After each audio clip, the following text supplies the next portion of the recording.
Well, guys, it is the dreaded time of the year. Got to put the boat away. Just got out here to the local reservoir, running some fuel stabilizer through my motor before we are winterizing it. So I'm out here with my buddy Steven. He's with my boat right down here. We're about to run it around the lake. He's never been in my boat yet, have you? You've never ridden in it yet.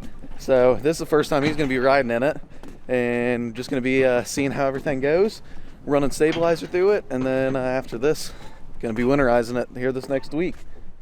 All right, so this is officially the first year that I've had my boat. I ran it all of this year, took it multiple places, took it down to Tennessee a few times, up to Lake Erie a few times. Great boat. I hate having to winterize it, but you know, it's Ohio. So unfortunately we get these cold temps, water temps down at 48, so it's not quite ready to freeze yet, but it's getting there. And with how much I've been hunting, I've been trying to get this deer and maybe some fly fishing here soon. I figured that might as well get this winterized and thrown away before December hits.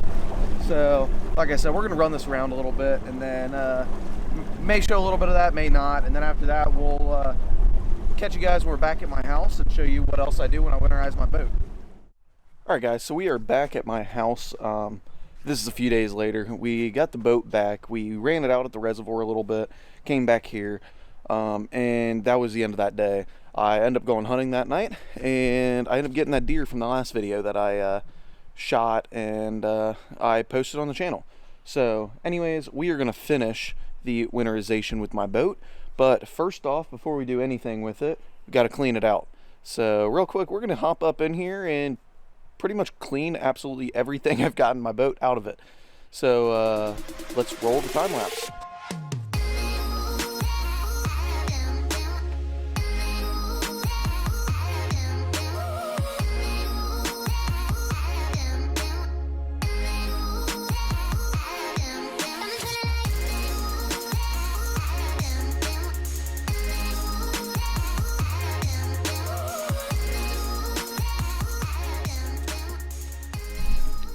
All right, so I think I basically got everything out of my boat.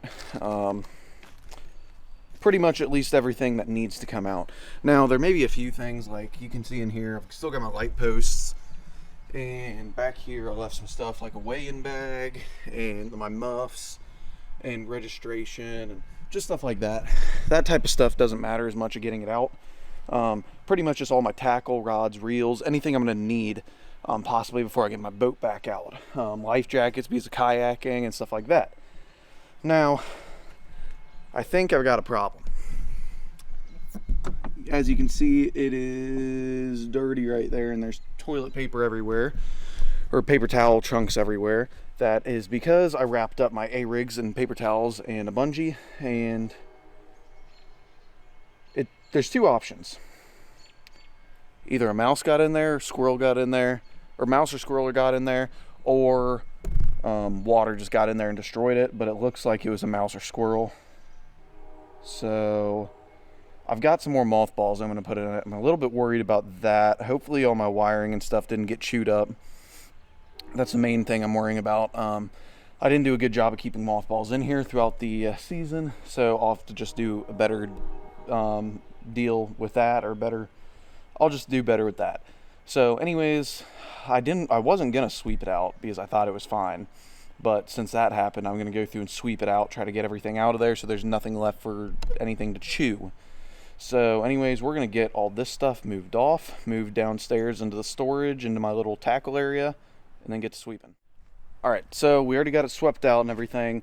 Last step before we actually start with the winterization of the motor is I've got cleaner right here, or wax, whatever you want to call it. I use glass cleaner because since it's fiberglass, I find that actually I find this leaves the best like shine on it. I mean, I haven't used hot sauce or anything like that. I probably will this upcoming season, but that stuff works really good. I mean, I started using it. It's got a mix of vinegar and alcohol in it, so it dries up and it leaves a good shine. It doesn't leave any watermarks or anything, and I found that some waxes leave some dull spots on it even after I get everything off. So I found that works really good. So now the final step before the actual winterization process is we're going to take this and we're going to just wipe down the entire boat, get all the dirt off of it so it doesn't sit and just kind of stain into the fire, or into the wax, gel coat, whatever you want to call it.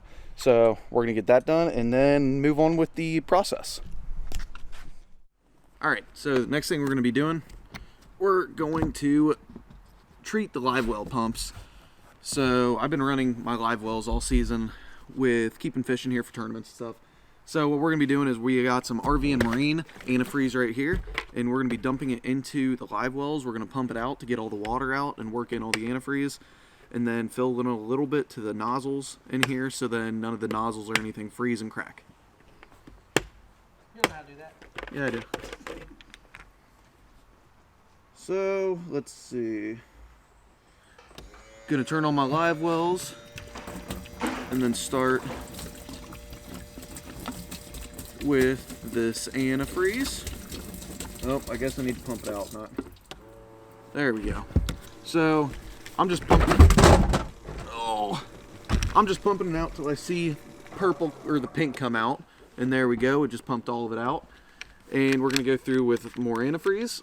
It was solid pink, and we're just gonna fill it up, probably with this entire bottle, just to fill it up and get all of these, all of the pumps and everything just completely coated in the antifreeze, so you don't have to worry about them cracking or going bad or freezing or anything. So we're gonna pump out a little bit more, just to work a little bit more antifreeze through the pump. There we go. And just put the rest of this in here and let it sit.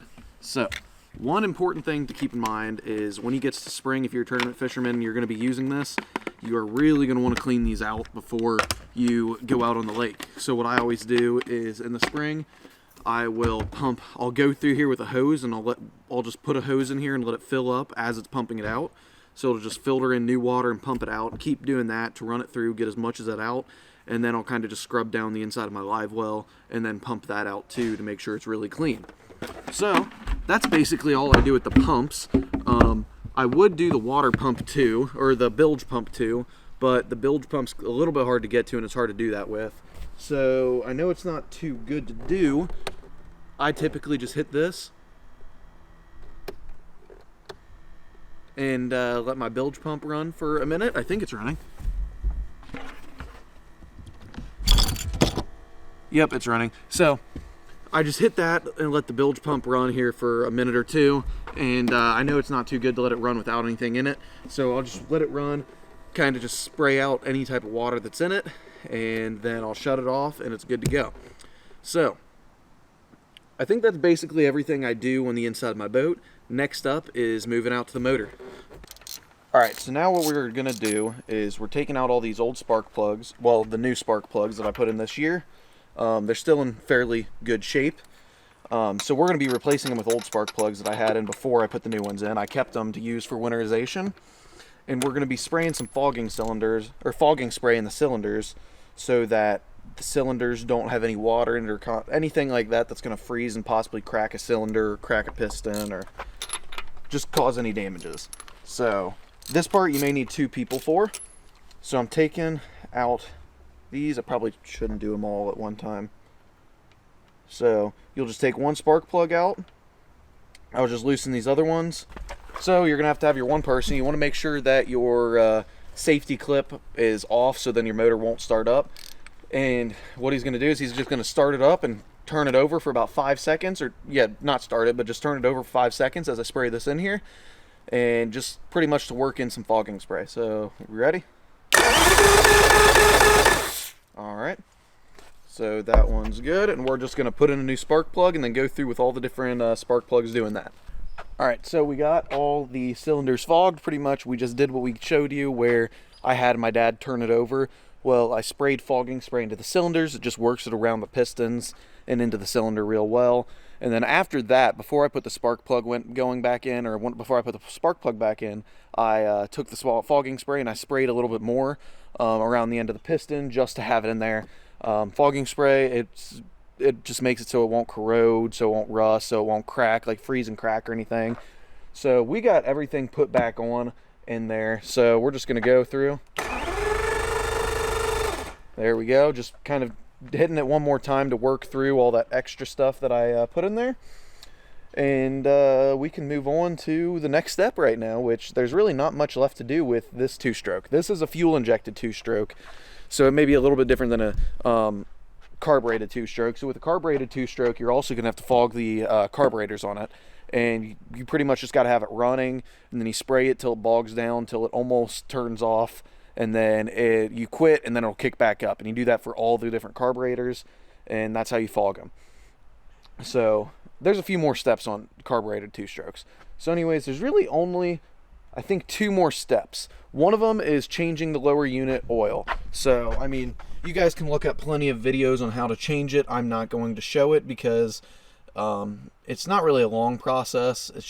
It's easy. It doesn't take very long, but it's just time consuming because of having to wait for everything to drain and then pumping the new one back in. So we're not going to show you guys that just because, I mean, you guys can look up different videos, but we're pretty much just going and changing all the lower unit fuel or lower unit oil, grease, whatever it is. And after that, we are going to, basically this last step is right here. Here's the water pump out nozzle. And then right next to it is this little square piece. Basically what I do is I'm going to take a hose or air hose, and with a tip on it to blow straight into this. It kind of just blows any water that's in the lines through the lines and down and out through the lower unit. And then this one right here, I think it's just like an overflow or something, but there gets water inside of there. So real quick, what we're going to be doing is we're going to take this off, see how much water's in there, and try to blow out some of that water to get it out of there.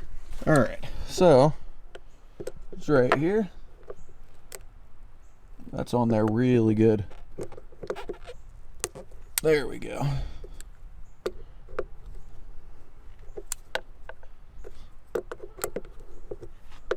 And you guys can see right there, there's water dripping out of there. So that is why you check this. I think it's an overflow for the water pump. So that's a lot of crap in there. So that looks like it's just kind of corrosion or whatnot, maybe a little bit of dirt from running it in dirty water. So basically we're just going to take an air hose or compressed air, come through here, blow it out, and just pretty much get as much water as we can out of there. All right, as you guys can kind of see right there, we got the air compressor out. We got this little nozzle on it. It's just so you can kind of fine tune where you want to spray the air. So basically just going to take it right through here.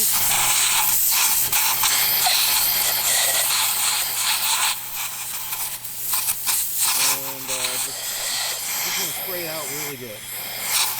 Get as much air off there or water out of there as you can. And then same thing for right here with the water pump. Just spraying air through there, try to blow out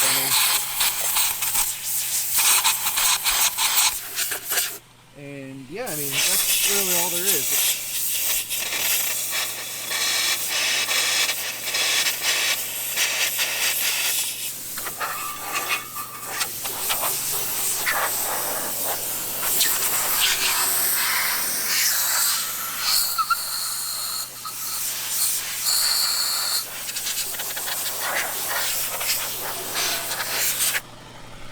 These are just little areas that I spray just to be safe.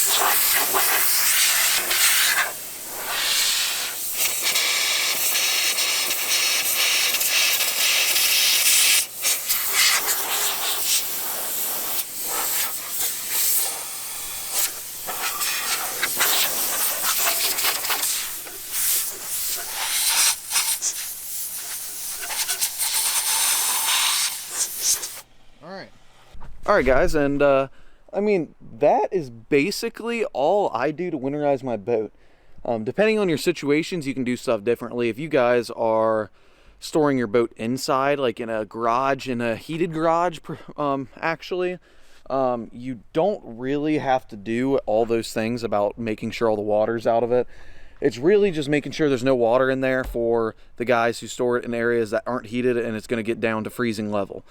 That's when you really got to watch out for it. So that's basically just what I do for mine. I store it in a barn, or well, an enclosed and treated and everything barn, but it doesn't have heat in it. So it's a really good area to store it, just no heat. There's electric, but I don't use it, so I don't have to pay more per month to store it. So yeah, the only thing really left for me to do is change the lower unit oil, which may take 30-40 minutes, but it's a lot of it, like 20 to 30 of it's just waiting for it to drain. And the last thing that I will do right before I store it is I will plug it in and charge my batteries fully, and then I will go into here. And what I recommend doing is zip tying all the wires that go to each terminal together, just so you know. And I will just go through here and pretty much take all the wires off. I'll take both of those two batteries out right before I bring it out to store, and those are my trolling motor batteries, because I don't need to do anything with my trolling motor once I get it there. But right here with my cranking battery for all my electronics, pretty much, I will keep that in there until I get to the storage area, and then I will take that out. That is just so I can trim and tilt my motor, because I put my motor down whenever I get it in there, so it's not sitting on the transom all winter. And also, so if any way the water happens to get in the barn, that it won't get in my lower unit and freeze and blow the seals or anything. So that's basically what I do. Trying to think if there's anything else that I do. So just take that out, batteries. I think that's about, oh, so the one last thing is I put mothballs in it. No matter where I store it, inside, outside, enclosed, treated, anything. I always put mothballs in it. Some people say they work, some say they don't. I had mothballs in it last year, earlier this year and last fall in there. Had zero issues with mice, squirrels, or anything getting in it when it was outside. I put mothballs in it, no issues. This year, my mothballs kind of went bad a little bit, and I kind of took some out because I had them up on the deck and that I forgot to put them back in. And of course, when I didn't have them in there, I've got a paper towels or so that I showed earlier that got destroyed by mice or squirrels or something. So I think they work. Typically what I do is I'll put a mothball in the both front rod lockers, one in the back area, or the stern compartment with all the batteries and stuff in it. And then I'll put one underneath my console, one in my co-angler rod holder, one in my front trolling motor tray, and then I'll put one in my actual motor under the cowling. That is just so I don't have anything sneaking its way into the cowling and tearing up any motor wires. So that's basically all it is just to make sure that I don't get any wires chewed. I mean, anything else, if carpet's a little bit chewed, I don't want that to happen, but it's not nearly as bad as wires getting chewed. And yeah, so basically that's all that I do to winterize my boat. Anyways, thank you guys for watching. Hopefully you guys enjoyed this little bit of video on how to winterize your boat. Maybe it taught you a few things about winterizing your boat. So anyways, we're going to get the lower unit done without being on this video and get this thing put away. So thank you guys for watching, and we will see you guys in the next video.